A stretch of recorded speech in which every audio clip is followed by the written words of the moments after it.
chercheuse en sociologie et ça fait une dizaine d'années maintenant que dans mes recherches, je m'intéresse à nos rapports aux sciences. Donc j'essaye en fait de comprendre ce qui va faire que certains ou certaines d'entre nous vont vraiment s'intéresser aux sciences, alors comprises dans le sens classique qu'on utilise à l'école ou dans les institutions, avec les sciences formelles comme les maths et l'informatique, et puis les sciences de la vie, les sciences de la matière, la physique, la chimie.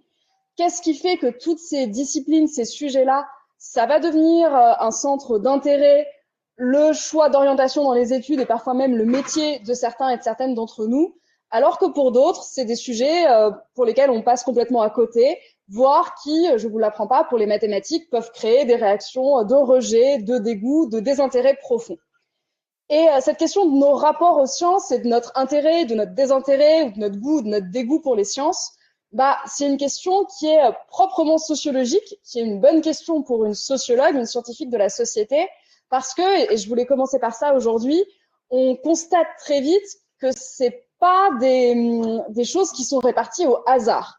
Enfin, qu'il n'y a pas un aléatoire de on jette les dés, toi t'aimeras les maths, toi tu détesteras ça, et ensuite on voit comment les gens évoluent dans le monde social.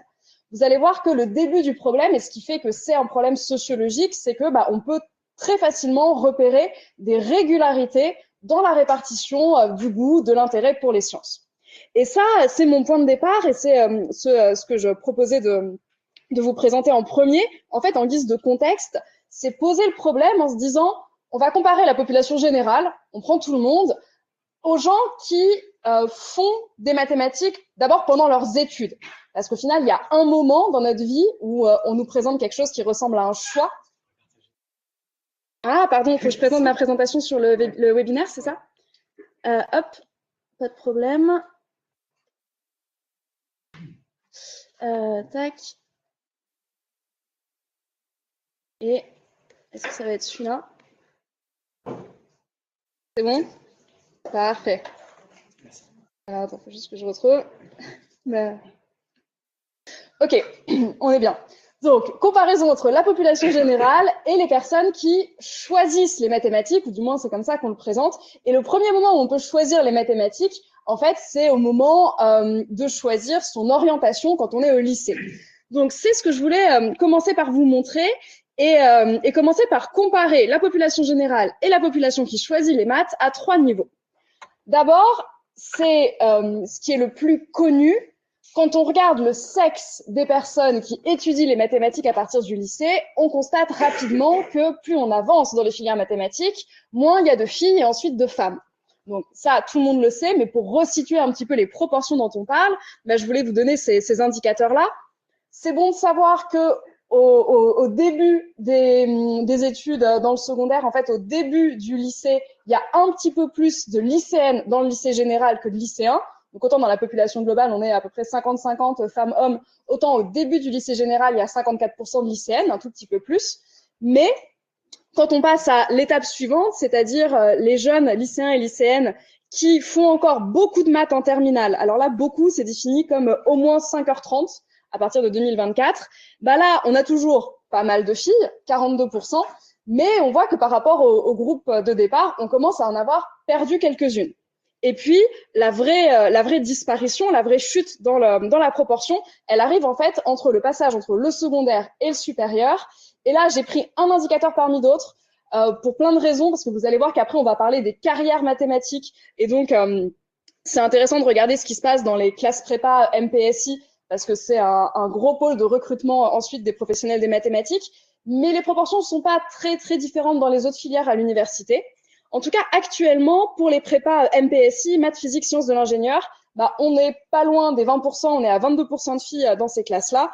Et ensuite, donc, les classes prépa qui préparent à ces grandes écoles-là. Et si on met dans un pot commun les écoles normales supérieures, en sciences, en maths notamment, centrales, les mines polytechniques, etc., là, on tombe sous la barre des 20%. Donc, on a 18% d'étudiantes. Et là, les dernières données qu'on a datent de 2019. Donc, quand on regarde que le cas des filles, on voit très bien ce qui a amené les sociologues et les scientifiques de l'éducation à parler d'un effet de tuyau percé.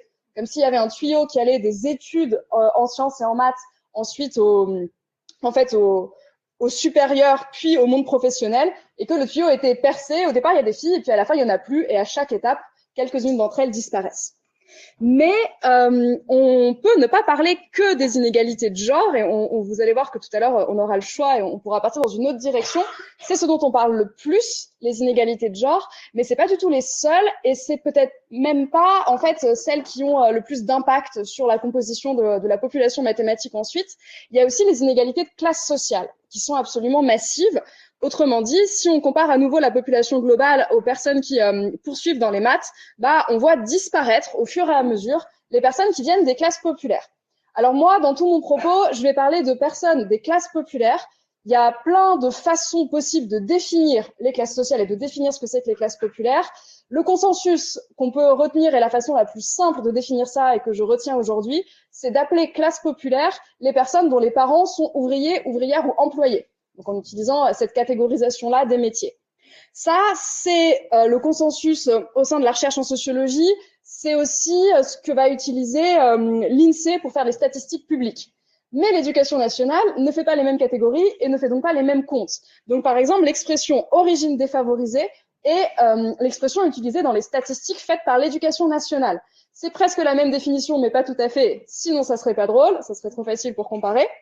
Donc eux, ce qu'ils appellent origine défavorisée, c'est les enfants d'ouvriers, ouvrières, employés, mais aussi de personnes au chômage et aussi de retraités. Ce qui donc crée fait une petite différence avec d'autres données. Mais globalement, l'ordre de grandeur qu'on a, quelles que soient les définitions prises, c'est qu'à peu près un tiers de la population appartient aux classes populaires. Donc c'est à peu près cohérent qu'au début du lycée, on ait 30% de jeunes qu'on les appelle d'origine défavorisée ou de classe populaire. Ensuite, si on regarde le même groupe que tout à l'heure, c'est-à-dire celles et ceux qui font encore des maths, au moins 5h30 de maths en terminale, là, on n'a plus que 17% de jeunes issus des classes populaires dans ce groupe-là. Donc en fait, vous voyez qu'ils se retrouvent très vite beaucoup plus minoritaires que les filles au même moment.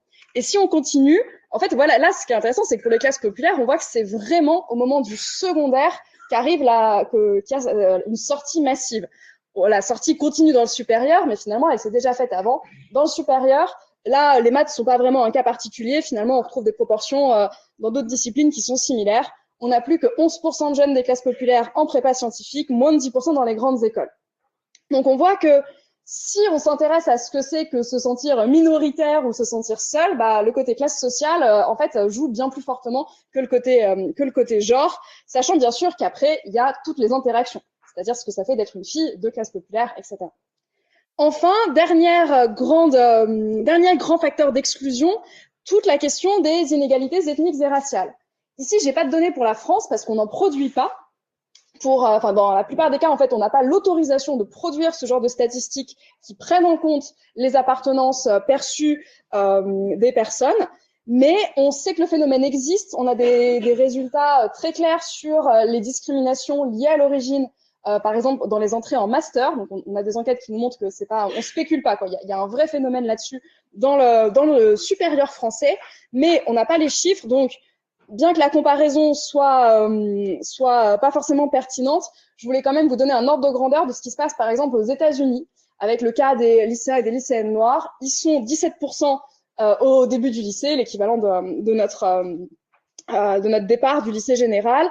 À l'âge où nos petits Français et Françaises sont en terminale, côté américain, il y a plus que 11% de lycéens et de lycéennes noirs dans le groupe qui fait encore des mathématiques. Et enfin, un élément, une statistique qui est disponible pour le supérieur, c'est ce chiffre de 5% d'étudiantes et d'étudiants noirs en licence de maths.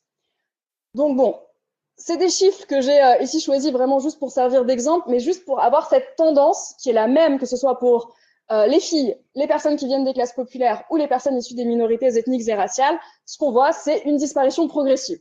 Plus on avance, moins dans les carrières et les filières mathématiques, moins on trouve ces profils-là.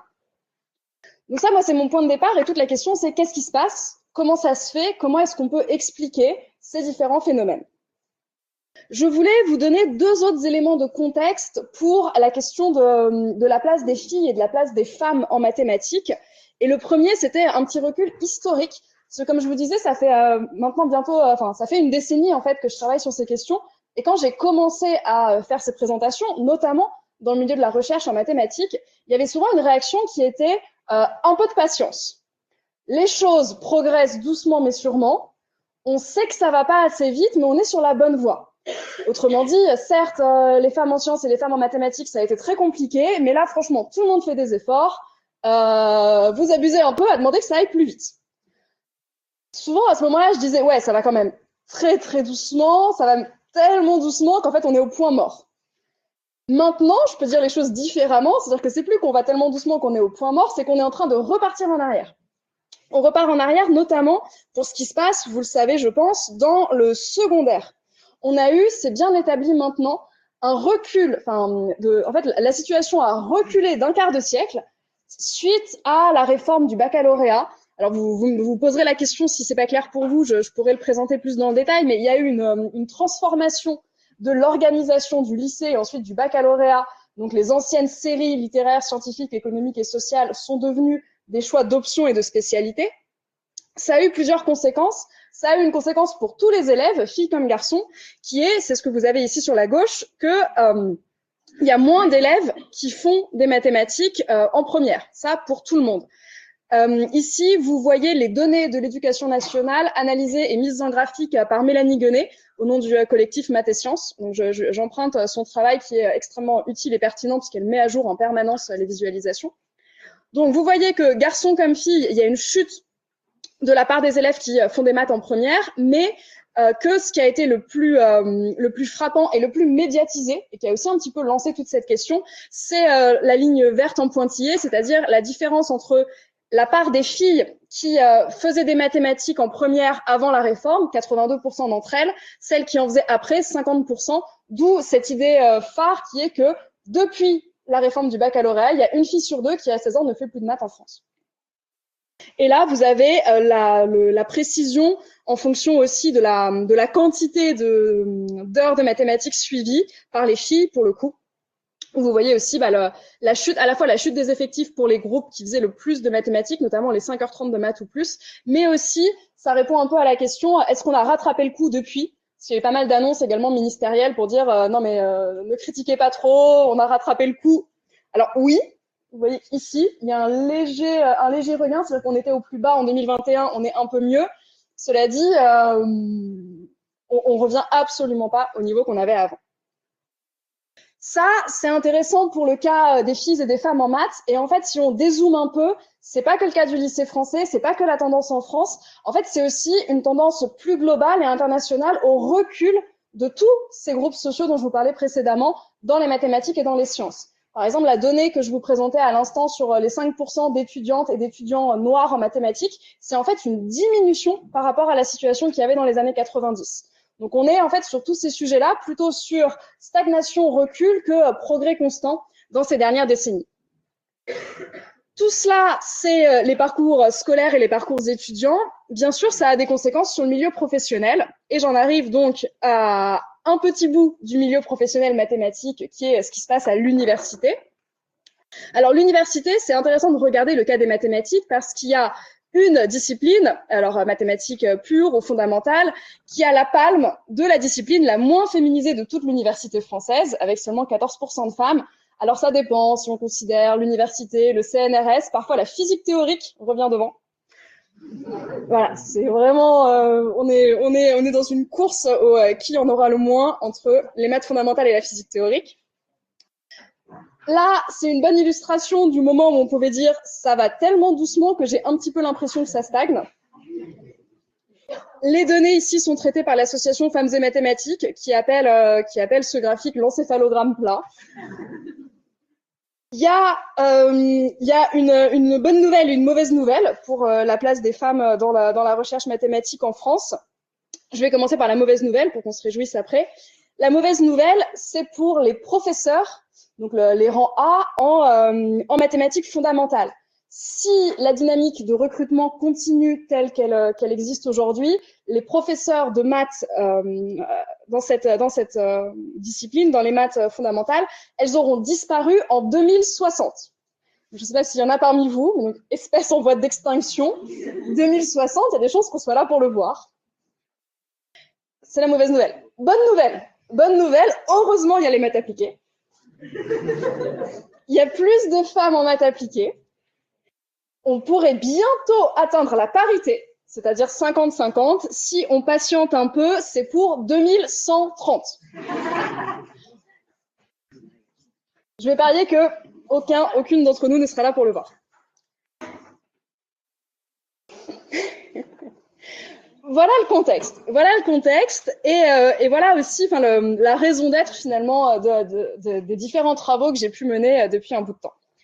Aujourd'hui, je voulais vous parler d'une de mes enquêtes en particulier, parce que j'ai fait plusieurs enquêtes, mais celle qui m'amène devant vous aujourd'hui, c'est une enquête spécifique sur le cas des mathématiques, et c'est une enquête que j'ai menée il y a 3 ans maintenant, parce que j'ai eu la chance en fait d'être invitée par des collègues chercheurs et chercheuses en mathématiques et en informatique de l'université d'Aix-Marseille, parce qu'un petit groupe de collègues là-bas avait décidé de créer une initiative qui à ce moment-là était un petit peu nouvelle en France, qui depuis s'est beaucoup développée. Ce collectif de chercheurs, chercheuses, hein, il y avait aussi des enseignants en leur sein, ont créé un stage de maths non mixte réservé aux filles pour inviter en fait des filles de 16 ans, donc en plein milieu de leur parcours, de leur choix d'orientation, à venir passer une semaine entière avec des chercheurs et des chercheuses et pour faire des maths qui ressemblent aux maths que l'on fait dans les laboratoires, c'est-à-dire pas des maths scolaires, mais vraiment de la recherche en maths, dans l'espoir en fait de convaincre aussi et de séduire les adolescentes pour leur montrer qu'elles avaient leur place et que c'était possible pour elles d'aimer, d'apprécier la recherche en maths. Donc cette initiative, elle s'appelle les Cigales, puisque ça a été créé dans le Sud. C'est des stages qui avaient lieu au Centre international de rencontres mathématiques, le CIRM, que vous connaissez probablement, donc un lieu aussi très beau, très agréable et très prestigieux de la recherche mathématique, dans lequel on fait venir les adolescentes. Le matin, c'est l'image que vous avez là, elles font des maths avec des problèmes de type recherche, donc des problèmes ouverts en fait, tous. L'après-midi, elles ont des activités sportives, mais elles avaient aussi des conférences, des rencontres avec des femmes scientifiques, avec aussi l'idée de montrer des exemples et des modèles. Et pendant 2 éditions, on a eu une enquête sociologique. On a pu aller faire les 2 stages entiers avec une de mes collègues sociologues qui s'appelle Alice Pavy. Et donc, si vous êtes particulièrement observateurs et observatrices, vous pouvez voir sur cette photo que ça, c'est mes cheveux. Et ça, c'est mon journal de terrain, c'est-à-dire le petit carnet dans lequel je note tout. Ça m'amène à vous dire un mot de la façon dont on travaille en sociologie. C'est souvent assez mystérieux, les méthodes de recherche en sociologie. Il y a plein de façons de recueillir des données, de recueillir de la matière. Cette enquête-là, autour du stage de maths, elle est intéressante parce qu'on a vraiment utilisé à peu près tous les outils qui sont disponibles dans notre discipline. Certains plus que d'autres, mais on a globalement tout fait. La première façon d'enquêter, c'est par observation, c'est-à-dire d'aller en immersion dans un endroit et en fait prendre en note tous les éléments qui peuvent être pertinents pour essayer de comprendre le problème social qui se pose à nous. Donc là, celui de la place des filles et des femmes en mathématiques. Donc on va noter les interactions, qui dit quoi à qui. Donc là, les interactions entre adolescentes, leurs interactions avec les chercheurs et les chercheuses en maths et en informatique, mais aussi comment les lieux sont faits, comment les gens se déplacent dans les lieux, où est-ce qu'on s'installe, où est-ce qu'on va, où est-ce qu'on ne va pas. On fait beaucoup de plans de salle aussi quand on fait de l'observation, qui donnent des résultats assez intéressants. On a tout vu, du matin jusqu'au soir, quand elle faisait des maths, quand elle faisait du sport, quand elle mangeait. Alors, j'ai toujours voulu faire un papier scientifique qui se serait appelé « Ça twerk dans les amphis du CIRM ». J'en ai jamais eu l'occasion, mais voilà, c'était une de nos meilleures scènes d'observation, la boum des ados dans les amphis du CIRM. Vous y penserez quand vous y retournerez. Sur les tables et tout. Deuxième modalité d'enquête qu'on a utilisée, les entretiens sociologiques. Donc l'observation et les entretiens, c'est 2 méthodes de ce qu'on appelle la sociologie qualitative, c'est-à-dire une méthode par laquelle on recueille énormément de données sur un tout petit échantillon. Donc c'est nos 2 méthodes principales. Ici, les entretiens, ça a été des moments d'échanges individuels avec toutes les filles volontaires. Elles étaient 49 en tout dans le stage et il y en a 45 qui ont accepté d'échanger avec nous. À chaque fois, on les a vues une par une pendant entre 45 minutes et 2 heures. Et dans ces cas-là, on fonctionne en fait avec une grille d'échange qu'on prépare à l'avance, mais avec laquelle on prend des libertés en fonction de la façon dont la conversation se passe. Et là, on les a interrogées sur comment se passait le stage pour elles, comment ça se passait au lycée, quels étaient aussi leurs parcours dans leur famille, ce qu'elles pensaient des maths, quelles pratiques de loisirs elles avaient, etc. Enfin, c'était du coup des entretiens assez longs. J'en parlerai moins aujourd'hui, mais les deux autres outils d'analyse qu'on peut avoir, c'est de l'analyse textuelle, de l'analyse documentaire, où on avait ici tous les dossiers, les lettres de motivation. Ça, on s'en est surtout servi pour avoir tout le côté comment est-ce qu'une adolescente de 16 ans parle d'elle-même quand elle veut convaincre qu'elle aime les maths. Qu'est-ce qu'on dit pour dire prenez-moi dans votre stage? Et enfin, mais là, je l'exploiterai pas, je crois, aujourd'hui, on avait un petit questionnaire. Là, j'ai juste mis pour l'exemple aussi pour avoir cette idée qu'on peut aussi recueillir des données quantitatives, c'est-à-dire très peu d'informations sur un très grand nombre de personnes. Mais là, je l'utiliserai moins. Peut-être le mot final sur l'entretien, c'est l'idée qu'on enregistre avec un dictaphone les entretiens et ensuite, du coup, on retranscrit pour avoir le verbatim, enfin, la parole exacte des adolescentes. Et donc, toutes les citations que vous allez voir sont des citations verbatim de ce qui a été dit pendant ces entretiens. Au bout du compte, on a donc rencontré 45 filles qui étaient en première, qui avaient 16 ans. C'était assez intéressant parce que c'était pile au moment où le lycée avait changé et on venait d'avoir ces premiers résultats sur le fait qu'une fille sur deux à 16 ans ne faisait plus de mathématiques. Et là, on avait un cas particulier qui était des filles complètement fans de mathématiques, puisqu'elles avaient choisi de venir là pendant leurs vacances pour en faire encore plus. Donc, je vous avoue qu'une des hypothèses de départ, c'était de se dire, on va aller étudier celles qui adorent ça, pour essayer de comprendre pourquoi elles sont là, quelles sont leurs caractéristiques, et essayer de voir voilà, en quoi elles sont similaires ou différentes avec le groupe global. Donc là, elles sont toutes intéressées, elles étaient toutes en spécialité maths, la plupart d'entre elles avaient envie de continuer les sciences d'une façon ou d'une autre. Vu ce que je vous ai dit avant, vous ne serez pas surpris et surprise d'apprendre que la plupart venaient des milieux favorisés. Donc, si on a eu la définition des classes populaires tout à l'heure, les classes favorisées, ce sont les enfants de cadres et de professions intellectuelles supérieures.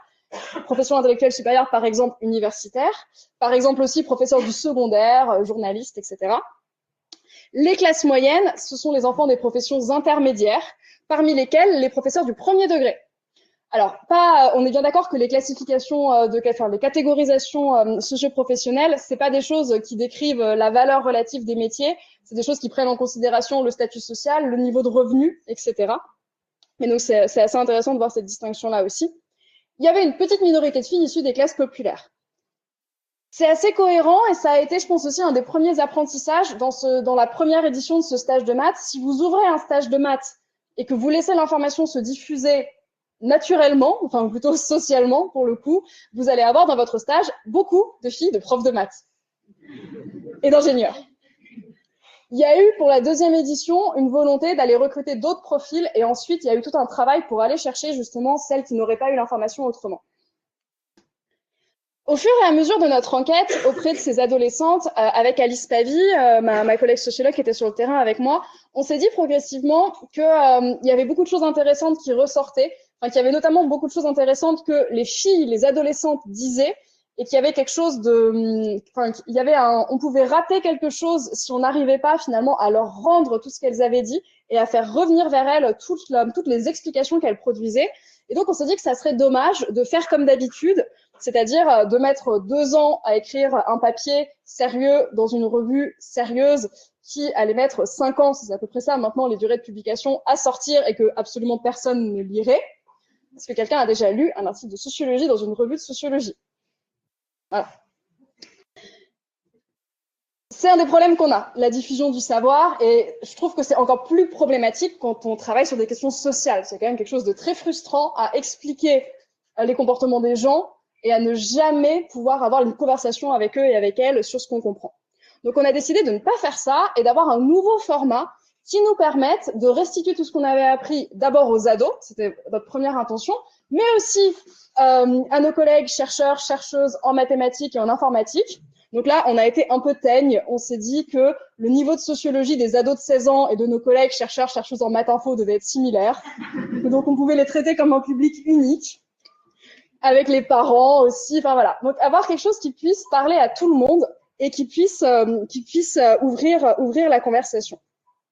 C'est comme ça qu'est né le projet que vous voyez depuis tout à l'heure, auquel on a eu la chance de pouvoir associer Claire Marc, qui est dessinatrice et facilitatrice graphique. C'est elle qui a fait tous les dessins que vous voyez depuis tout à l'heure. Vous la connaissez peut-être. Claire, elle travaille sur des ouvrages pour le CNRS qui s'appellent Tout comprendre ou presque. Elle a fait Tout comprendre ou presque sur le climat. Récemment, il y a eu Tout comprendre ou presque sur la biodiversité, sur l'IA. À chaque fois, c'est vraiment prendre le discours scientifique et le mettre en image, l'illustrer pour qu'il soit le plus compréhensible possible. Donc ici, on a travaillé ensemble avec l'optique de faire un livre qui est vraiment un livre de sociologie. Au sens où moi, j'ai travaillé de la même façon que pour faire le papier dans le journal que personne ne lit, en restituant les résultats de la même façon, avec la même rigueur, la même revue de la littérature, etc. Les illustrations de Claire étaient là pour essayer de rendre tout ça plus accessible et plus incarné aussi. Pour moi, c'est une des grandes forces de pouvoir avoir des visages en fait dans un livre de sociologie. C'est quand même beaucoup mieux d'avoir des incarnations en fait des personnes qui parlent plutôt que juste le texte des entretiens. Et enfin, on a associé à ce projet Olga Paris-Romaskevitch, qui est une des chercheuses en mathématiques qui est à l'initiative du stage des cigales. Et Olga, elle a retravaillé pour le livre les problèmes qui avaient été donnés par elle et par les autres collègues pendant les stages, donc les problèmes ouverts, les problèmes de recherche, et elle les a, et Claire les a illustrés pour le livre. Ce qui nous a réunis toutes les trois, c'est l'idée d'avoir un livre qui puisse permettre de comprendre, mais aussi de soutenir ensuite la présence des filles et des femmes en sciences et de défendre cette égalité, autrement dit, un livre féministe. Donc, c'est pas moi qui vais vous parler des problèmes ouverts qui sont dans le livre. En plus, vous pourrez les voir vous-même. Moi, je vais vous parler, bien sûr, de la partie sociologique qu'on a constituée sous l'influence de Claire et du travail qu'elle a fait pour Tout comprendre ou presque, sous la forme de questions-réponses. C'est aussi quelque chose qu'elle a vraiment apporté au projet, cette idée qu'on pouvait essayer de jouer à répondre en fait clairement à des questions. J'ai trouvé que c'était un format très intéressant parce que ça oblige en fait à fournir une réponse et pas à louvoyer en disant que vraiment le monde est complexe et que c'est difficile d'apporter des réponses claires. Donc on a travaillé autour finalement de toutes ces questions-là. Et il y a autant de chapitres qu'il y a de questions et chacun essaye de répondre le plus clairement possible à la question. Donc, il y a un chapitre qui s'intéresse à la dimension potentiellement héritée de l'intérêt pour les mathématiques, qui s'appelle « Faut-il avoir des parents scientifiques pour réussir en maths ?» Il y a ensuite 2 chapitres qui s'intéressent plutôt à la façon dont nous viennent nos capacités, avec cette idée, est-ce qu'il faut être intelligente pour réussir en maths? Et bien sûr, derrière, quel genre d'intelligence? Et ça va avec une question extrêmement classique en sciences sociales, qui est celle de nature contre culture. Est-ce que c'est inné ou est-ce que ça s'apprend, les compétences mathématiques?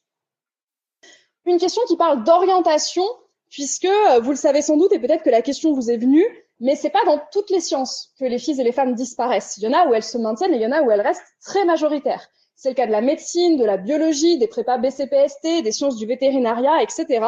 On a 60 voire 70% de filles. C'est exactement l'inverse qu'en maths, info, physique. Comment ça se fait?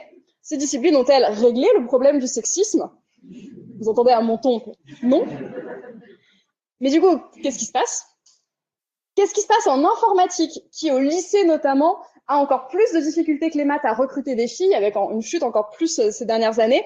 Pourquoi c'est encore pire? Qu'est-ce qui est particulièrement problématique avec l'informatique? Une question sur la confiance en soi. Pourquoi est-ce que les filles ont moins confiance en leurs capacités que les garçons?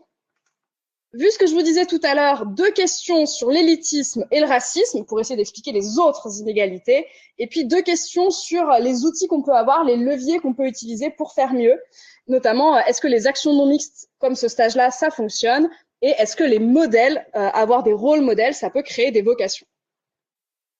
Alors, pour aujourd'hui, je vous proposais qu'on fasse une question. Au choix.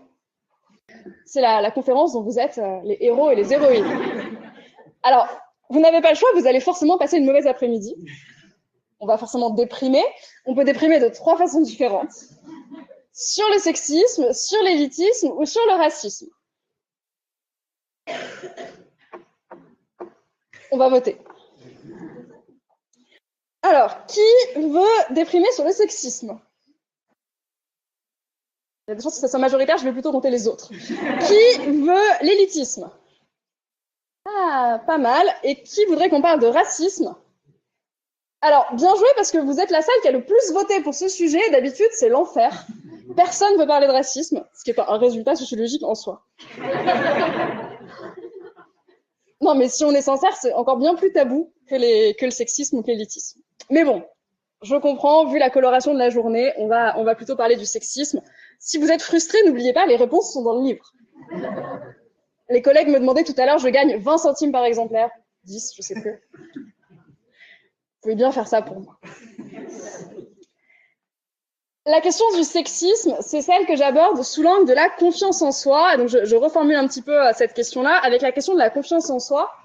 Ça vient d'un constat qui est que actuellement, quand on pose la question pourquoi il y a si peu de filles en maths et en sciences, souvent la réponse qui vient c'est parce qu'elles n'osent pas y aller. Parce qu'elles n'osent pas y aller, parce qu'elles sous-estiment leurs capacités, parce que finalement c'est des orientations qui ne leur plaisent pas, elles s'auto-excluent, elles s'auto-censurent. Et souvent, ça c'est les discours qu'on a dans le secondaire et dans le supérieur. Et donc souvent, en milieu universitaire, ça devient on aimerait bien les recruter, elles sont juste pas là. Parce qu'elles se sont finalement auto-exclues précédemment. Ça, c'est assez intéressant parce que on a des données qui attestent de l'existence de ce phénomène. Donc, on a bel et bien des données qui nous montrent que oui, les filles sous-estiment leurs capacités, manifestent beaucoup moins d'assurance vis-à-vis de leurs compétences en maths que les garçons. Par exemple, elles sont plus nombreuses à dire qu'elles sont inquiètes quand elles pensent aux mathématiques. Elles sont plus nombreuses à dire qu'elles se sentent perdues devant les mathématiques. Alors même que leurs résultats, leurs performances sont équivalentes. Ça, c'est un résultat qui est important parce qu'aujourd'hui, on entend aussi beaucoup revenir des discours sur le fait qu'elles seraient moins bonnes. Vous avez probablement entendu pas mal de choses sur le décrochage des filles au CP. Il y a eu une grande médiatisation des études sur les filles en maths au CP, disant qu'elles avaient le même niveau à l'entrée, mais qu'au bout de 6 mois, elles chutaient. C'est vrai, sauf qu'après, elles remontent. Et donc après, en fait, dans la suite des scolarités, au collège, au lycée, il y a des allées et venues entre les performances moyennes des filles et des garçons. Aujourd'hui, le consensus est qu'il n'y a pas d'écart de performance entre filles et garçons en mathématiques, notamment à l'échelle internationale. Et c'est le premier résultat que je voulais vous montrer ici. C'est un résultat international sur les enquêtes qui s'appellent PISA, alors qu'on peut débattre et qu'on peut critiquer, mais elles ont l'intérêt de nous permettre d'avoir cette vision globale. C'est des enquêtes réalisées auprès des élèves de 15 ans dans 70 pays du monde. Il n'y a pas de différence de performance filles-garçons en moyenne quand on prend tous les pays. Il y a des pays où les filles sont meilleures, des pays où les garçons sont meilleurs. En moyenne, c'est équivalent. Donc, à performance équivalente, par contre, ce qui varie, c'est la perception de soi. On va avoir des filles en orange qui disent davantage qu'elles sont pas bonnes en maths. On va avoir des filles toujours à performance équivalente qui disent un peu moins j'ai des bonnes notes, mais surtout, elles disent moins qu'elles apprennent vite, elles disent moins que c'est en maths qu'elles réussissent le mieux, et elles disent moins qu'elles comprennent les aspects les plus difficiles. Donc, on a bel et bien des indices du fait que en fait, elles se perçoivent comme étant moins performantes. Même idée pour des enfants un peu plus jeunes. Là aussi, c'est international. Ici, c'est les filles de 13-14 ans. Et vous avez en fait en abscisse le percentile de score au test national, c'est-à-dire la position d'une élève ou d'un élève dans son pays. Donc, on va arriver ici en fait avec les élèves qui sont les 10% les meilleurs de leur pays. Et on compare ça au fait que les élèves disent ou non je suis bon ou je suis bonne en mathématiques. Donc, sans surprise, meilleurs sont les élèves, plus ils disent oui, ça va, je suis bon ou je suis bonne. Mais vous remarquerez que les garçons en vert disent bien plus que les filles en orange. Oui, je suis bon en maths, même quand ils le sont objectivement pas, en tout cas, vu leurs notes dans leur pays. Et qu'il faut qu'on arrive ici, au moment où les filles sont vraiment dans les 10% les meilleures, pour qu'elles disent autant qu'un garçon, ouais, ça va. Donc, on a bel et bien ce phénomène de dépréciation de soi. Il existe, mais il est vraiment devenu l'explication refuge.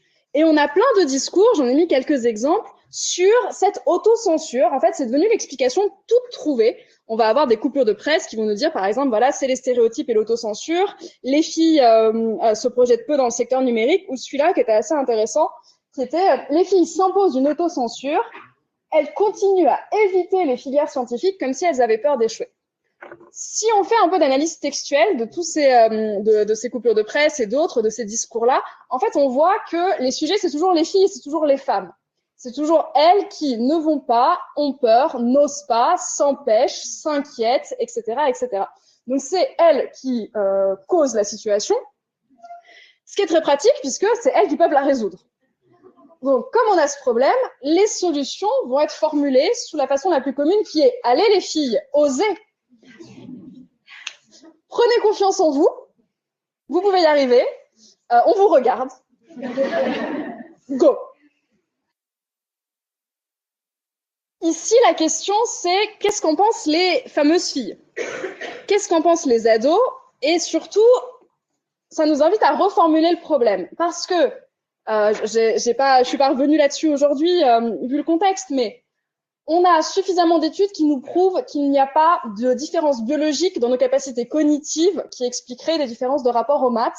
Et c'est pas faute de le chercher, mais on n'a pas encore trouvé le gène du manque de confiance en soi qui expliquerait que par nature, les femmes douteraient de leurs capacités. Donc si c'est pas quelque chose qui est là à la naissance avec des bébés filles qui naissent en disant oh, je vais pas y arriver, c'est bien qu'il se passe quelque chose. C'est bien qu'il y a des explications, une production du manque de confiance en soi. Donc ça arrive bien sûr à la question, qu'est-ce qui se passe? Comment ça se fait qu'on arrive à produire cette sous-estimation de soi-même, ce regard dépréciatif sur soi-même? Il y a plein de facteurs explicatifs. Il y a bien sûr tout un facteur historique. Il y a beaucoup de facteurs qui sont liés à l'éducation, qu'on reçoit dans la famille, etc. Mais je voulais vous présenter les résultats qu'on a obtenus quand on a travaillé cette question avec les lycéennes qu'on a rencontrées dans l'enquête dont je vous parlais. Notre premier résultat, quand on a parlé à ces ados-là, ça a été la confirmation du fait que le message sur le manque de confiance en soi des filles, elles l'ont parfaitement entendu et elles l'ont parfaitement intégré. Autrement dit, elles nous l'ont toutes restitué. Elles nous ont toutes dit, oui, les femmes manquent de confiance en elles. Les femmes n'osent pas, voire même les femmes ne sont pas compétitives. Elles ont toutes entendu ça, elles ont toutes intégré ça. Et ce qui nous a davantage surpris, c'est qu'elles nous l'ont répété aussi pour elles-mêmes. Alors que souvenez-vous, là, on avait une toute petite sous-population qui était les filles les meilleures en maths et les filles les plus intéressées par les maths. Donc, je voulais vous donner quelques exemples et je voulais commencer. Alors, on a changé les prénoms et changé les visages, mais encore une fois, tous les extraits sont vrais. Donc là, je l'ai rebaptisée, mais cette adolescente, elle s'appelle Magali et sa mère est prof de maths et son père est prof de maths. Et donc, elle dit, en maths, je suis forte quand même. Elle a 19 sur 20 de moyenne. Je suis sérieuse, je travaille. Le problème, c'est que pour devenir chercheur, faut pas avoir peur de pas comprendre ou de pas de réussir et il faut croire en soi un minimum. Et c'est compliqué parce que moi, je crois pas du tout en moi. Et on a eu plusieurs rhétoriques comme ça qui sont revenues. Toutes ces rhétoriques de l'autocensure, de femmes qui se mettent des bâtons dans les roues toutes seules. Donc les filles nous ont dit que c'était les femmes qui avaient cette crainte d'aller ou d'oser, ou que c'était pas de la faute des garçons, mais que c'était vraiment ancré dans le crâne des filles et que c'était elles qui avaient des préjugés. Ou que c'était les femmes qui se mettaient des barrières, qui disaient bah je comprends pas, c'est dommage. Donc on a vraiment retrouvé ça. Et à un moment, on l'a tellement retrouvé que c'est devenu une forme de surprise pour ma collègue et moi, parce qu'on se disait, mais on s'attendait quand même à trouver celle qui était le mieux, là.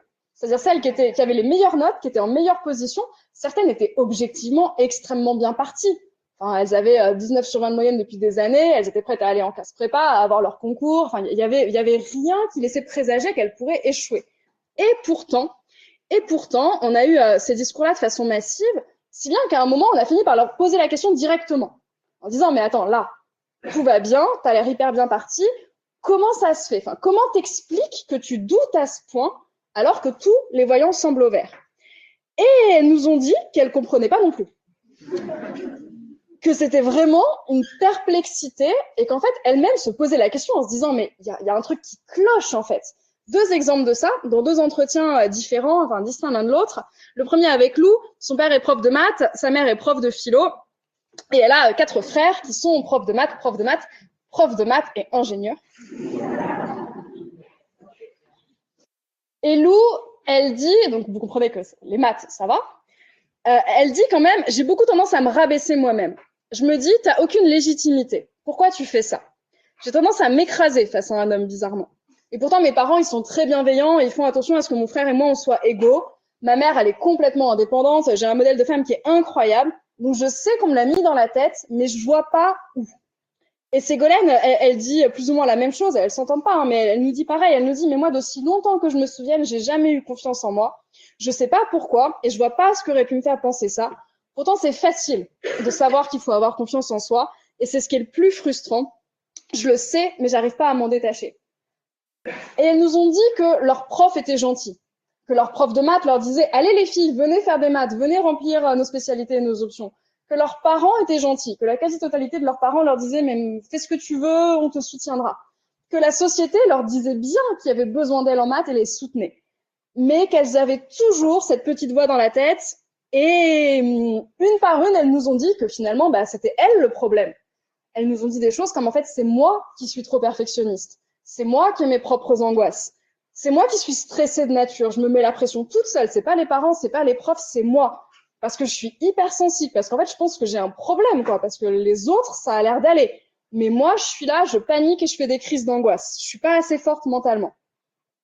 Alors là, même si on n'a pas fait de longues études de sociologie, quand on a une trentaine de filles comme ça qui, toutes une par une, disent que c'est elles le problème et qu'elles ont probablement une tare psychologique inexplicable, il y a quand même un truc peut-être.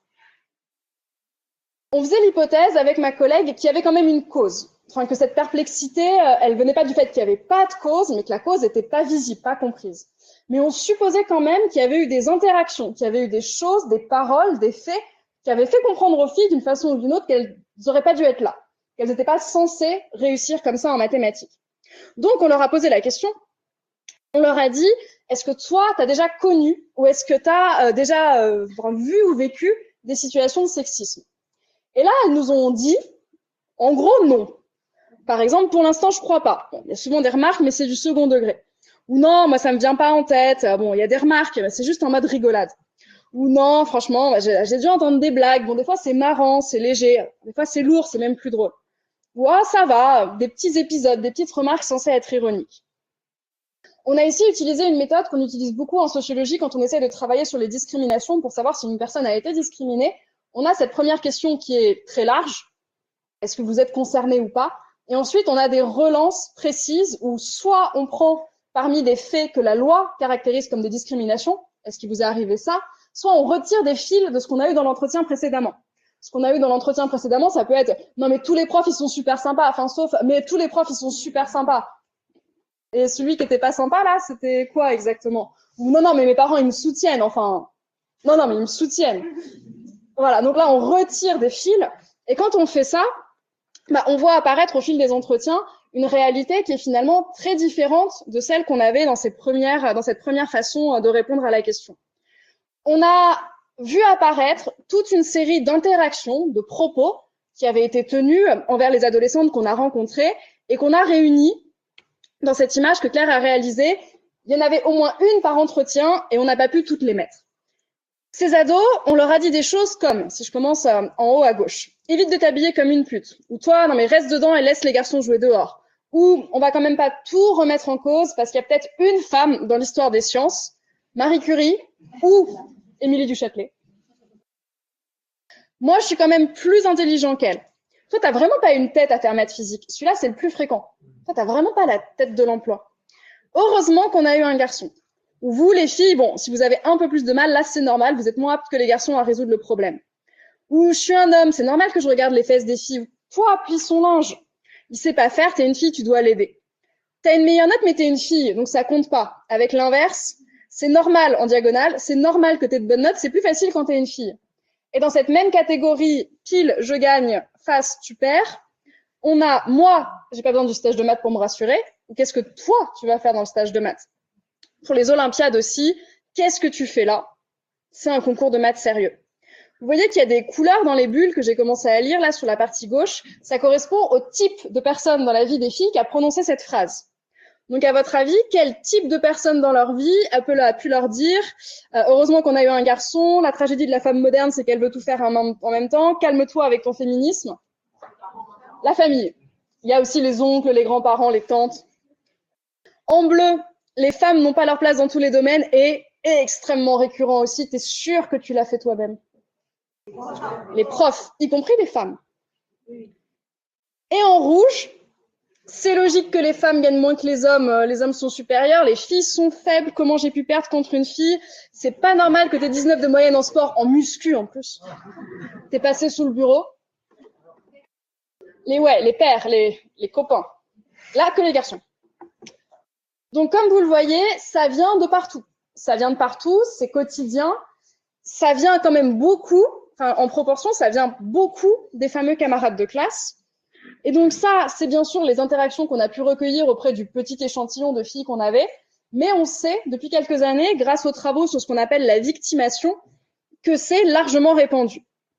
On sait qu'il y a au moins 18% des lycéennes qui ont reçu une insulte sexiste et 10% d'entre elles qui ont été victimes pendant leur scolarité au lycée d'un comportement déplacé à caractère sexuel. C'est le cas que de 2 garçons. Parce que tout ce que je vous ai montré, c'est bien sûr pas seulement des blagues, des remarques ou des choses pas graves, ce sont des choses que la loi française définit comme des outrages sexistes, et si c'est répété, c'est ce que la loi définit comme le délit de harcèlement sexuel. Ce qu'on sait aujourd'hui aussi, c'est que plus les femmes avancent dans leur parcours scientifique, plus, en fait, elles se retrouvent exposées à ce type de violence. Parce que bien sûr, et vous y avez sans doute pensé, c'est pas propre aux sciences et aux maths. D'ailleurs, vous avez vu, il y avait plein d'exemples qui n'étaient pas littéralement sur les sciences ou sur les mathématiques. Il y a une ambiance globale, mais il y a aussi une spécificité qui est en fait l'exposition, la prévalence des violences à mesure qu'on avance dans les parcours scientifiques. On sait aujourd'hui, on a quelques données qui commencent à sortir, que par exemple, une étudiante sur 10 en école d'ingénieur a été agressée sexuellement, et que dans les fameuses grandes écoles où il y a que seulement 18% de filles, c'est 1 sur 4. Les dernières enquêtes arrivaient à cette donnée assez hallucinante d'une étudiante sur 4 agressée sexuellement, notamment à Polytechnique et à Centrale. L'enquête la plus récente que l'on a, qui a été faite par L'Oréal et Ipsos sur les chercheuses en poste en milieu professionnel, c'est que 1 sur 2 a été harcelée sexuellement dans le cadre de son travail. Donc c'est absolument massif et on voit que ça commence à nous apporter une réponse assez claire à la question, mais pourquoi elles se sentent pas bien? Il faut le dire parce que c'est pas une évidence. Moi, c'est un argument qui m'a été opposé, mais quel rapport? Littéralement, quel rapport? Madame, on vous avait demandé d'écrire un papier sur pourquoi il n'y a pas de filles en maths, vous avez pondu un truc sur les violences. C'est quoi le lien? Bah oui, quand on entend tout ça, et quand on est agressé sexuellement, par exemple, dans le cadre de ces études, le message qui passe, c'est clairement, tu n'as pas ta place ici. Tu n'as pas ta place ici littéralement, physiquement. Tu n'as pas ta place dans une salle de classe, tu n'as pas ta place dans une bibliothèque. Tu n'as certainement pas ta place dans cette conférence, dans ce colloque, où tout le monde sait qui est le vieux prof prédateur, mais personne ne dit rien. Ce qui explique la perplexité des adolescentes, c'est finalement que tout ce qui leur arrive, c'est banalisé, c'est minimisé dès le milieu scolaire et ensuite en milieu étudiant et ensuite toujours en milieu professionnel. Donc progressivement, tout ce qui est pourtant qualifié par la loi comme étant des violences, comme étant des outrages, bah, ça leur est présenté comme étant des blagues, comme étant des moqueries, comme étant des choses pas graves. Si vous vous souvenez de vos années de lycée, collège-lycée, où vous avez des enfants de cet âge-là, vous vous rappellerez de petites phrases du genre « Non mais tu sais, les garçons sont moins matures, les pubertés sont décalées, ils sont pas encore à votre niveau. Non mais les écoute pas, tu sais comment ils sont, ils pensent pas à mal. » Ils pensent pas à mal, on peut pas utiliser le coup du décalage de la puberté après, par contre le « ils pensent pas à mal » se retrouve toujours et de façon assez importante.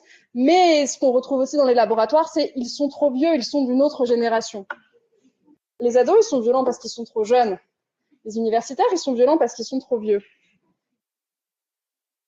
Tout ça, c'est une façon de ne pas donner les moyens de se défendre et de ne pas donner les moyens de comprendre ce qui arrive. Ça fait que les enfants, les adultes, comprennent mal ce que c'est que le sexisme, comprennent mal ce que c'est que les violences et ont beaucoup de mal, en fait, à mettre les mots sur ce qui se passe et à pouvoir se défendre. J'en arrive à la fin avec ces conclusions avec lesquelles je voulais vous laisser. Vous aurez compris qu'on a un problème quand on parle d'autocensure. C'est vraiment une façon de renverser le phénomène et de rendre les filles et les femmes responsables de quelque chose qui, en fait, leur est imposé. C'est pas qu'elles s'autocensurent, c'est qu'elles sont censurées socialement. Ensuite, on a aussi une difficulté avec la notion de stéréotype. Oui, il y a des stéréotypes, oui, il y a des biais, mais souvent, quand on parle de stéréotypes, c'est aussi une façon de dire que c'est un phénomène qui plane, quelque chose d'un peu doux, qui, bon, on comprend pas exactement. C'est souvent une façon de pas parler de ce qui est beaucoup plus concret et qui a des effets beaucoup plus directs et qui sont les violences sexistes récurrentes. Et donc, pour finir, bien sûr, vous aurez compris que le souci, c'est pas de manquer de confiance en soi, c'est d'en avoir été privé par cette négation constante de ses capacités, de sa légitimité, du droit à être là où on a voulu venir faire des maths et faire des sciences. Et comme le disait une des ados que j'ai rencontrées pendant l'enquête, tout ça, ça fait perdre de l'énergie, ça fait perdre des points de santé mentale, mais ça fait surtout perdre du temps. Or, vous le savez très bien, le temps, c'est ce qu'il y a de plus précieux quand on veut devenir bon dans une discipline et quand on veut, par exemple, réussir en mathématiques. Et pour finir, le phénomène le plus important, c'est celui-ci que Claire Marc a bien illustré. On a à l'origine du problème des violences sexistes, des insultes, des propos comme ça qui nient l'intelligence, notamment des femmes. Nécessairement, ça provoque le sentiment d'incompétence. Mais l'étape qui est peut-être la moins connue et la plus importante, c'est celle-là. C'est en fait, c'est pas seulement une violence, c'est une double violence, puisqu'il y a ce moment du déni où on dit c'est pas grave, il rigole, ça n'a pas vraiment d'importance, passe outre. Et c'est ça qui amène à la situation qu'on constate, c'est-à-dire l'intériorisation, la psychologisation, l'individualisation, et chaque fille, chaque femme dans son coin qui se dit c'est dans ma tête, c'est moi le problème, c'est de ma faute, j'avais qu'à être plus forte, j'avais qu'à être meilleure, j'avais qu'à pas me laisser faire. J'avais prévenu qu'on serait déprimé. La conclusion de tout ça, souvent quand j'en arrive là, c'est oui, mais qu'est-ce qu'on fait? Il n'y a pas de baguette magique, il n'y a pas de kit pour arriver à l'égalité, mais j'espère quand même qu'en ayant vu toutes ces interactions, toutes ces violences qui sont une grande partie de la cause de la perte de confiance en soi des filles en mathématiques, il vous sera quand même venu quelques idées. Qu'est-ce qu'on peut faire? On peut ne plus tolérer l'existence de ces propos-là, de ces interactions-là, et on sait qu'elles sont partout. Elles sont dans nos maisons, dans nos labos, dans nos salles de classe. Si déjà on commençait par faire un effort là-dessus, par être le groupe qui dit non, on n'entendra pas ça. Parce que souvent c'est ça en fait, c'est le fait d'une minorité de personnes, mais il y a une majorité de personnes qui à côté se taisent et qui ne disent rien. Si chacun, chacune ici commençait par ne plus jamais dire quelque chose comme ça et ne plus jamais laisser quelqu'un ou quelqu'une à côté de lui dire quelque chose comme ça, on aurait déjà fait un grand progrès. Je vous laisse avec toutes ces perspectives pour en savoir plus et j'ai un peu dépassé mon temps pour les questions, mais il y a un pot, donc on peut faire les questions pendant le pot. Merci beaucoup.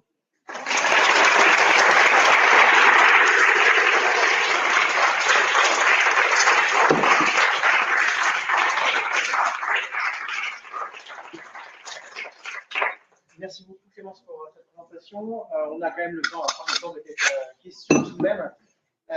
Et avant d'aller le pot de l'amitié. Oui. Bonjour. Merci beaucoup pour vos propos. J'avais une question au sujet des expériences en non-mixité. Donc l'expérience que vous avez effectuée aussi, c'était une expérience où finalement les jeunes filles étaient éloignées de l'endroit où elles apprennent habituellement. Et c'était une expérience ponctuelle.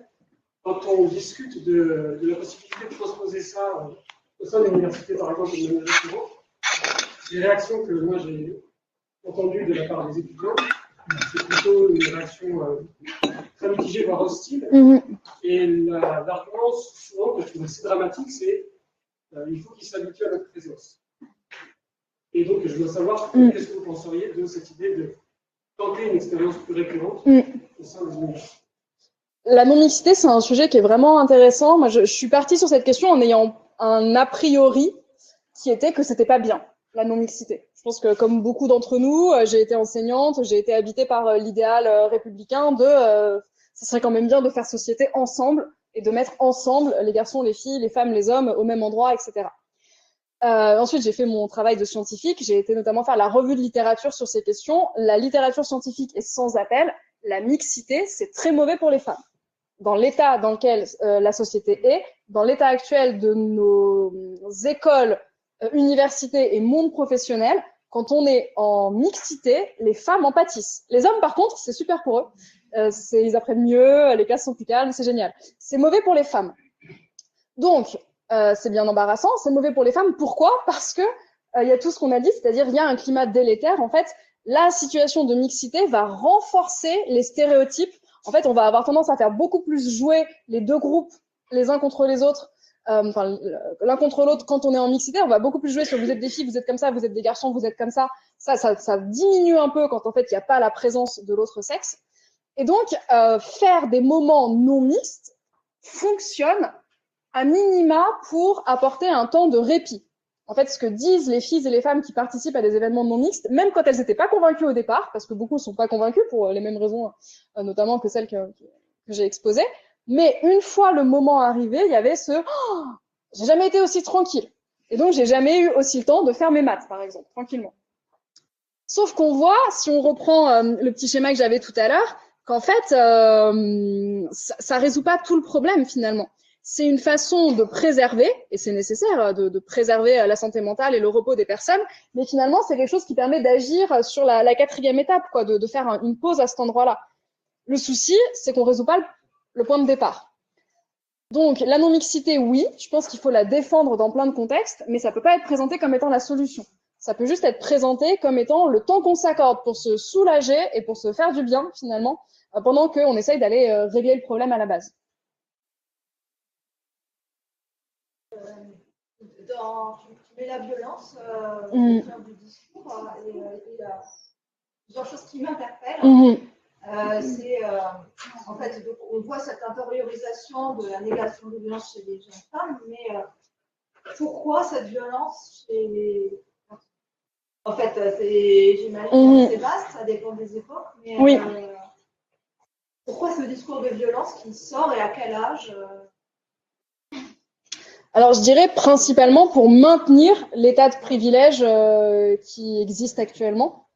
Ensuite, on sort de la sociologie, on entre dans l'anthropologie sur le pourquoi, la naissance du phénomène. Si ça, c'est quelque chose qui vous intrigue, ça a été très bien expliqué par une anthropologue qui s'appelle Françoise Héritier, dont la question de recherche était, mais pourquoi est-ce que dans toutes les sociétés humaines, on a le patriarcat? Comment ça se fait? Enfin, du coup, est-ce que c'est naturel? Est-ce que c'est une évidence? Est-ce qu'on va jamais pouvoir s'en sortir? Alors, elle explique à la fois comment c'est né, en retraçant, je vais pas faire aujourd'hui parce que c'est complexe, mais les raisons d'être du patriarcat chez les premiers hommes, qu'elle explique brièvement par en fait une incapacité dans un premier temps dans l'humanité de comprendre plein de phénomènes et du coup le recours à des explications qui semblent rationnelles sur le coup, etc. Enfin, donc elle explique bien ça.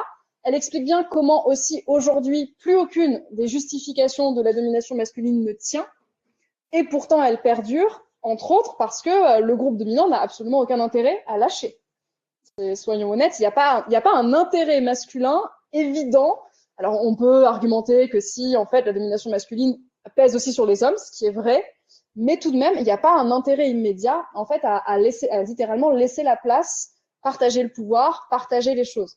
Donc, quand tout autour de vous vous encourage, et on est dans un moment, en plus, historique de recul sur ces questions-là, parce que l'histoire avance par phase de progression, phase de recul, on a eu des grandes phases de progression, la situation de la femme a quand même a largement changé dans la société. Aujourd'hui, on est dans une période un peu de retour de bâton.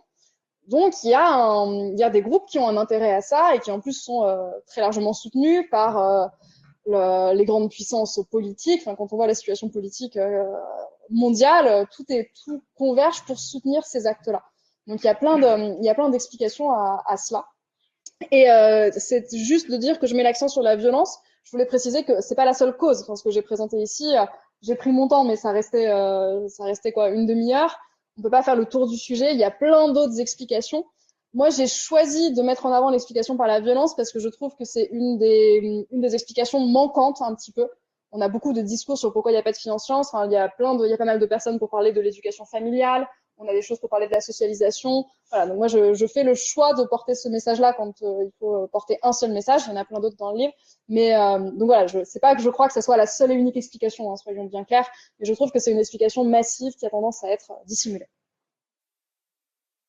Je présume que le bruit de fond sexiste existe aussi autant pour la médecine que pour la mathématique. Qu'est-ce qui distingue les deux? Parce qu'à la fin, on a un résultat très différent. Oui. Alors là aussi, c'est encore 25 minutes d'explication. La version extrêmement courte, c'est qu'il est bien plus acceptable pour une fille de se projeter dans les sciences de la nature et du vivant, en particulier médecine, biologie, vétérinaria, etc. Parce que dans un premier temps, la représentation sociale de ces disciplines semble bien plus compatible avec la vision sociale de la féminité, puisque ce sont des sciences dont l'objet principal est de prendre soin des autres. Soigner les êtres humains, soigner le vivant, soigner les animaux, tout ce qu'on appelle en anglais le care, c'est-à-dire le soin et la sollicitude. Donc, les filles encouragées à se conformer à des attentes de féminité traditionnelles, quand elles sont bonnes en sciences, vont avoir beaucoup plus envie, elles le disent elles-mêmes, d'aller se rendre utiles en médecine plutôt que d'aller servir à rien en mathématiques. C'est pas moi qui l'ai dit, c'est elles. On est d'accord que c'est pas la réalité de ces différentes disciplines. Ça veut rien dire de ce que c'est vraiment. Il y a plein de gens qui servent à rien en médecine, il y a plein de gens qui font beaucoup de bien en mathématiques pour autrui. Mais en tout cas, c'est la représentation que la médecine, c'est être au service des autres, alors que les maths, il y a cette représentation que c'est une discipline, et d'ailleurs, les chercheurs parfois le disent, ou peu importe les applications, surtout les maths les plus fondamentales, on s'en fiche de ce que ça va donner, c'est pas notre problème. Et ça entre en contradiction avec ce qu'on dit aux filles qu'elles sont censées être. Il y en a quelques-unes qui sont éduquées différemment, qui ont des exemples, qui ont des mères, des tantes, des sœurs qui ont fait les choses différemment, qui peuvent complètement subvertir les normes de féminité. mais pour la majeure partie d'entre elles, il y a un appel auquel il faut répondre qui est « va aider les autres ». Et ça explique qu'il y a beaucoup plus de filles en médecine, mais que le problème du sexisme n'y est pas du tout résolu, puisqu'on voit que ça reste quand même fondé sur ces représentations très traditionnelles, très restrictives de ce que sont censées être les femmes, de ce que sont censés être les hommes. Et donc, on a ensuite de nouveau beaucoup de sexisme qui explique qu'on retrouve plus les femmes dans les positions les plus prestigieuses de la médecine, la recherche, la chirurgie, etc. C'était la version très courte. Donc, il y a eu une des choses là qui m'ont rappelé. Moi, je suis mathématicienne, mais mon partenaire travaille en réseaux sociaux. Et il me parlait il n'y a pas très longtemps sur des articles sur comment le comportement des femmes sont un milieu très masculin. C'est même les femmes ont tendance à revenir sur ces types de blagues misogynes, de comportements misogynes, parce que en fait, c'est l'autre option, c'est l'exclusion sociale. Oui. Oui, il y a absolument, le sexisme n'est pas l'apanage des hommes et il y a des femmes qui sont particulièrement sexistes. Enfin, être une femme ne rend pas féministe. Ça serait trop facile. Et effectivement, en particulier les femmes dans les milieux où elles sont extrêmement minoritaires, et ça vaut surtout pour les femmes qui ont été pionnières aussi dans leur et en fait, vu l'histoire des disciplines, il y a des pionnières qui sont encore là ou qui étaient là encore récemment. Il y avait une stratégie qui était de ressembler le plus possible au groupe et donc de se fondre complètement dans la masse, et donc des stratégies de masculinisation en fait. Et donc on peut se masculiniser par sa façon de parler, par sa façon de s'habiller, et aussi par son comportement. Et en fait, quand ça fonctionne et quand on gagne, on continue. Donc on a des preuves par exemple du fait que les femmes ont tendance à être plus dures avec les autres femmes dans les comités de recrutement. Donc l'idée de mettre une femme dans un comité de recrutement pour qu'elle soit la personne égalité ne marche pas. C'est vraiment la prendre pour une quiche et passer à côté du sujet. Donc oui, on a ce phénomène-là. Pour moi, la solution, c'est justement de ne pas considérer qu'on est naturellement féministe juste parce qu'on est une femme et de bien voir que ces notions-là d'égalité, c'est des apprentissages. Et donc il faut l'apprendre à toutes et tous et ne pas supposer que ça va bien se passer juste parce qu'on met des femmes. Enfin, c'est ce qu'on fait depuis un bout de temps, on voit que ça marche pas. Surtout si on rajoute les questions de classe sociale. Parce que là, on n'est pas parti là-dessus, mais dans le groupe non mixte où il y a que des filles, il y a aussi plein de violences racistes, plein de violences élitistes qui se rejouent. Et une autre chose qui explique aussi que les femmes en position de pouvoir sont souvent pas les plus sensibles aux dominations, c'est parce que leurs ressources sociales sont souvent très fortes et les protègent plus longtemps. En fait, une femme qui vient d'un milieu très privilégié, par exemple une fille de chercheurs et de chercheuses en mathématiques, va tenir bien plus longtemps avant de subir les premiers effets de la domination sur elle, parce que sa mère est chercheuse en maths, elle sait que c'est possible, etc., etc. Et donc c'est des profils qui sont intéressants parce que souvent elles peuvent faire une carrière entière en se disant mais moi j'ai aucun problème, ça s'est toujours bien passé en fait. Regardez, j'arrive, je suis maîtresse de conférence, tout va bien. Et souvent c'est entre le maîtresse de conférence et le professeur, ou même après le professorat, que là ça commence à gratter, parce que là on commence à voir la différence de rapidité de carrière entre les femmes et les hommes. Donc, on a des profils aussi assez intéressants de femmes en grande réussite qui, pendant des années, sont là. Moi, je suis pas concernée par le problème et qui finissent par arriver en disant, quand même, quoi. Donc, il y a aussi un décalage de temporalité selon l'origine sociale, selon la couleur de la peau. Les femmes de milieu populaire et de couleur étant les premières à se rendre compte de l'énorme arnaque qui les attend, enfin, etc. Donc là, dans les solutions, il y a prendre conscience de tout cela, de regarder autour de soi et bien voir que tout cela est multifactoriel et ne pas et en fait se déconnecter de l'idée de mérite individuel, quoi. C'est accepter qu'on n'a pas forcément mérité la place où on est, et que ça veut dire que la fille d'à côté n'a pas forcément démérité si elle l'a pas. Le stage des cigales, vous considérez que c'est intéressant pour éviter la fuite des filles et favoriser le fait qu'elles restent dans ces orientations. On n'a pas de résultat net sur un impact de ces stages sur les orientations. J'ai pas de données, donc je sais pas. Est-ce que ça marche pour maintenir les filles dans leur orientation? J'en sais rien. On n'a pas non plus de résultats sur la non-mixité. Il y a plein d'enquêtes sur la non-mixité qui montrent que ça favorise une bonne ambiance, aucune qui montre que ça augmente les orientations. On peut pas dire ça. Donc je peux pas dire que ces stages-là, ils augmentent les orientations des filles vers les sciences. Par contre, je trouve qu'ils ont un effet qui est quand même massif, qui est ne serait-ce que tout ce qu'on fait là, en fait, de lancer la conversation, ça, je pense que c'est un de leurs meilleurs effets finalement, avant de savoir si ça a augmenté. Ça, on ne sait pas. J'ai une question sur votre avis sur les politiques mises en place par les laboratoires, notamment les bourses réservées exclusivement aux filles, les postes réservés aux femmes, les quotas dans les conférences, etc. Version très courte, tout ça marche très bien et une très bonne idée. La seule chose qui fait obstacle, c'est les commentaires sur le fait que ça marche pas. Donc en fait, le problème principal posé par les quotas, c'est le fait qu'il y a plein de gens pour dire que c'est vraiment pas une bonne idée et que ça dégrade le poste obtenu par une femme, etc. Ça marche, on sait que ça marche, on l'a vu. Qu'est-ce que vous voulez dire par ça marche? Ça marche, c'est la seule façon de féminiser un milieu. Ça féminise. Est-ce que ça... Bah, c'est déjà bien. C'est clair que statistiquement, ça féminise. Si on force, si on force les choses de cette manière-là. Mais... Bah, ça marche au sens où ça féminise, ça fait pas, ça détruit pas les maths. Les gens qui sont recrutés font du bon travail, la qualité est maintenue, etc. Donc, oui, en fait, voilà, ça marche pour toutes ces raisons-là. Ah, mais il y a pas la justice, elle est déjà pas là.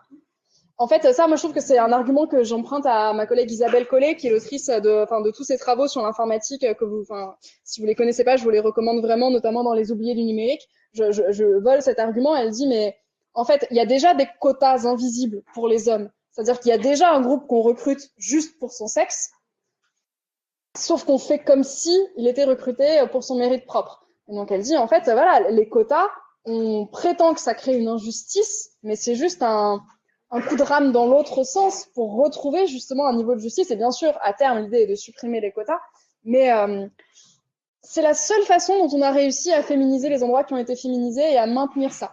Si on le fait pas, en fait, ça marche pas. mais c'est quand même pas... Non, allez-y.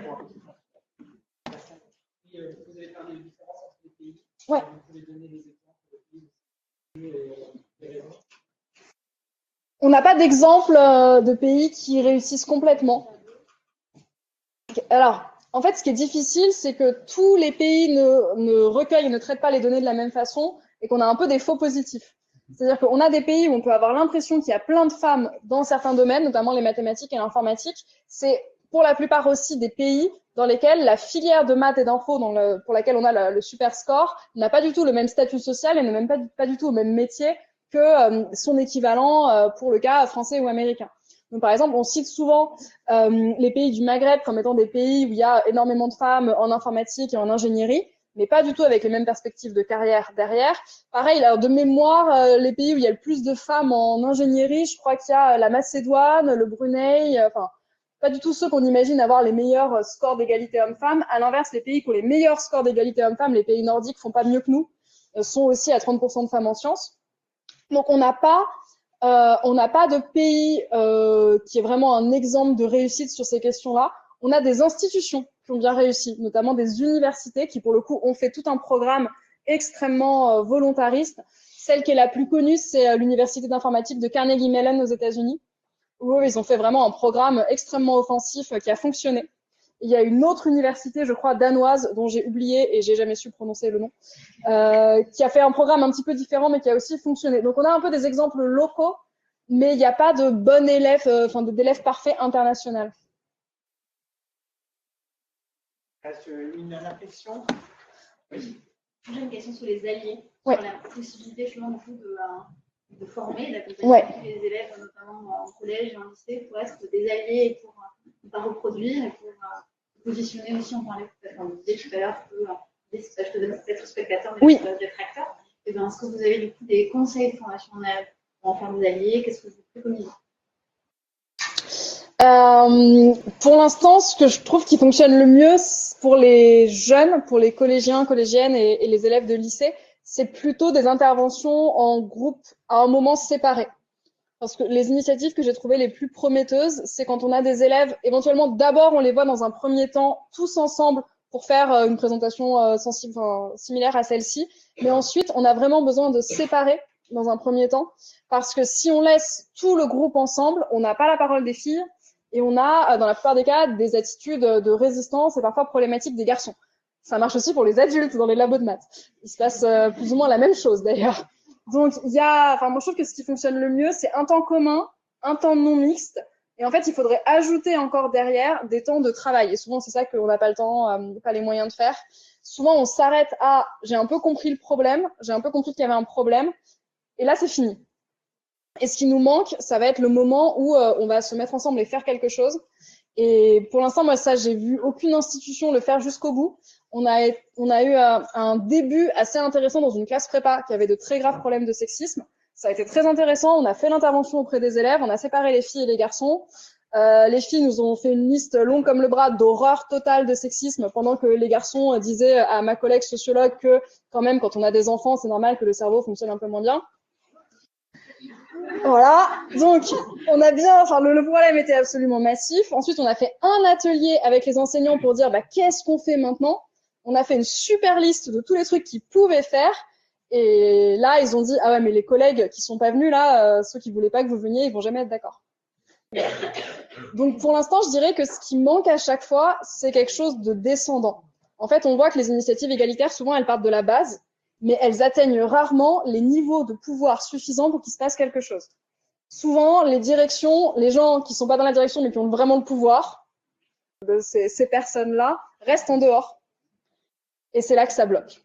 Donc, ça me fait un peu de la peine d'avoir une solution aussi autoritaire, mais on voit que, vu que souvent les institutions sont hiérarchiques, tant qu'on n'a pas la conviction tout en haut, ça fonctionne pas.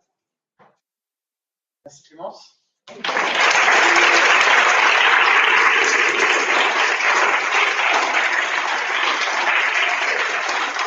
Merci.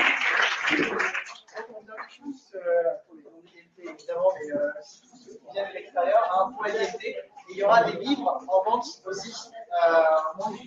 Et on peut continuer les discussions. Merci. Pour ceux qui ne connaissent pas, Guillaume et Marcelo vont vous guider.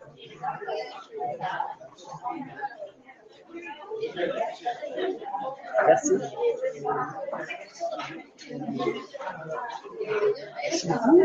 Du coup, le bouquin,